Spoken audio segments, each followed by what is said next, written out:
हमारी चाहते भाग 2। इस रचना के सारे भाग आप हमारे यूट्यूब चैनल पर जाकर सुन सकते हैं। कहानी जारी है। आन्या नए सफ़र पर निकल चुकी थी।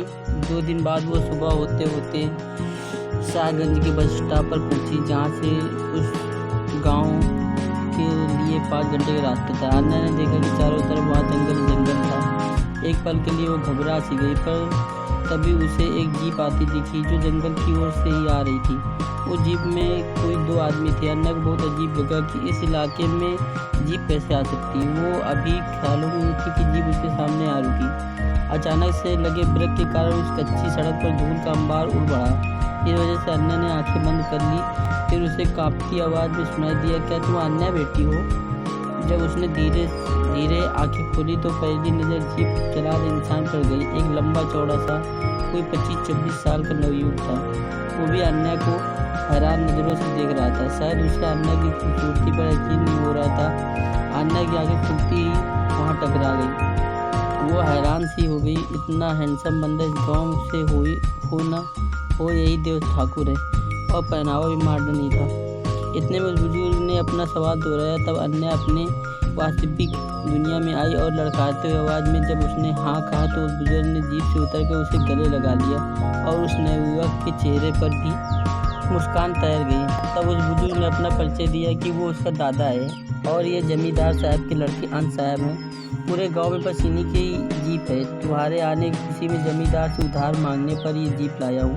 अन्या ने अंश नाम सुनकर भौहें सिकोड़ दी। फिर उसे ख्याल आया कि हो सकता है मिशन के लिए आने पर मेरी तरह इनका भी नाम बदल गया हो। अन्या के बदले इस भाव पर उसके दादाजी ने गलत मतलब निकालकर उसे कहा कि तुम इसलिए परेशान हो ना कि हमें कैसे पता कि तुम यहाँ हो और हम आ गए।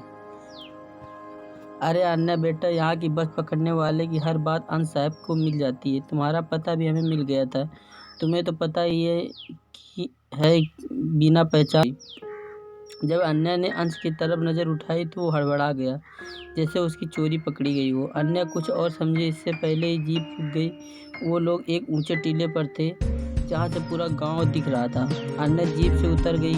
वहाँ से पैदल जाना था। वो गांव था तो जंगलों के बीच में। वहाँ का प्राकृतिक सौंदर्य अद्भुत था। 2 तरफ गांव जंगल से घिरा हुआ था।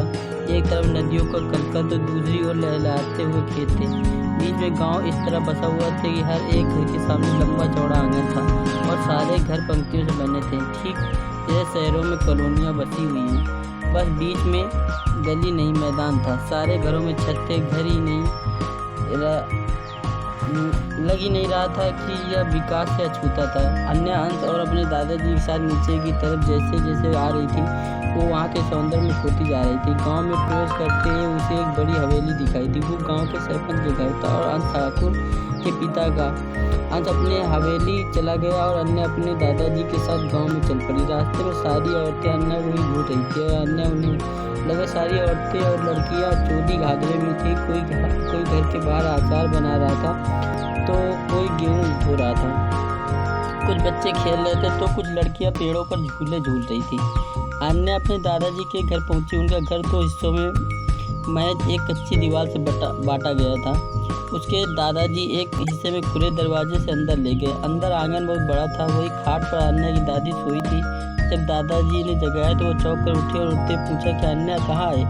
सामने अन्या को देखकर वो फूट फूट के रो पड़े। अन्या ने उन्हें समझाया और चुप कराया। तब दादी ने बताया कि वो अन्या का सुबह से ही इंतजार कर रही थी, पर आग लग गई। इस पर अन्या ने कहा कि दादी, आप सुबह नहीं रात से इंतजार कर रही, इसलिए आग लग गई। इतने पर दादी अन्या के गले लगाकर दादाजी से कहने लगी कि देख रहे हो, आज भी वैसी ही है हमारी अन्या जैसे पहले थी। तभी सामने की दीवार से कुछ गिरने की आवाज़ आई।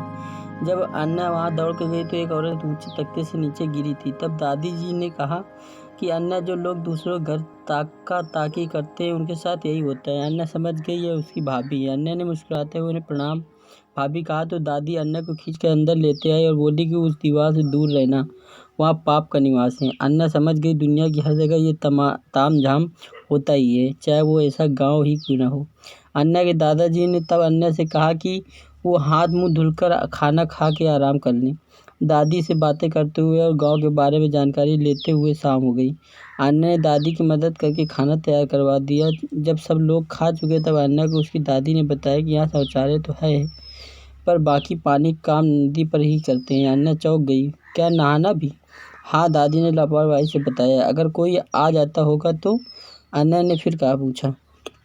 हम भोर में जाते हैं, दादी ने बताया। जब सब लोग सोने जाने लगे तब यूं ही अन्ना ने पूछा कि सामने वहाँ घर से थोड़ी दूर पर कौन सा पेड़ है? दादी ने कहा कि वो हमारा ही तूत का पेड़ है। तूत? आह! ये नाम सुनते ही अन्ना के मुंह में पानी आ गया। दादी, मैं थोड़ा खा के आऊँ? सुबह जाना, इतनी वक्त वहाँ बहुत घास पतवार है, कीड़े काट लेंगे तुझे। दादी ने अन्ना को सावधान किया। सब लोग सो गए पर अन्ना को नींद नहीं आ रही थी। उसे अपनी माँ की याद आ रही थी। तभी उसकी नज़र एक बार फिर तूत पर गई।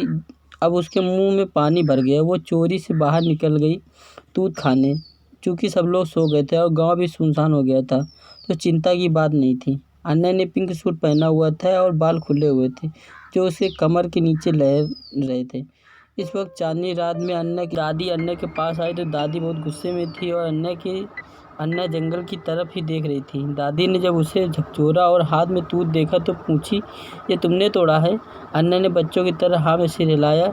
उसकी मासूमियत पर दादी का सारा गुस्सा खत्म हो गया और वो प्यार से डांट कर बोली कि आगे से ऐसा मत करना। अन्ना ने कान पकड़ माफ़ी मांगी तो दादी हंस पड़ी और वापस से अन्ना बिस्तर में आ गई। अब तक उसने अपना कान पकड़ के ही रखा है, कान के साथ इस एहसास को भी, और सोच में पड़ गई कि वो अजनबी कौन था। वो उसे रोक क्यों नहीं पाई? इतना करीब आने से कहीं अंश ठाकुर तो नहीं है? नहीं, वो कैसे? और वो जंगल में क्यों? खुद को जंगल का राजा क्यों कहा? उसकी धड़कनें अब भी तेज थी। ये सब सोचते हुए वो कब सो गई पता ही नहीं चला। अगला भाग जल्दी ही आएगा, बस अपना आशीर्वाद दें।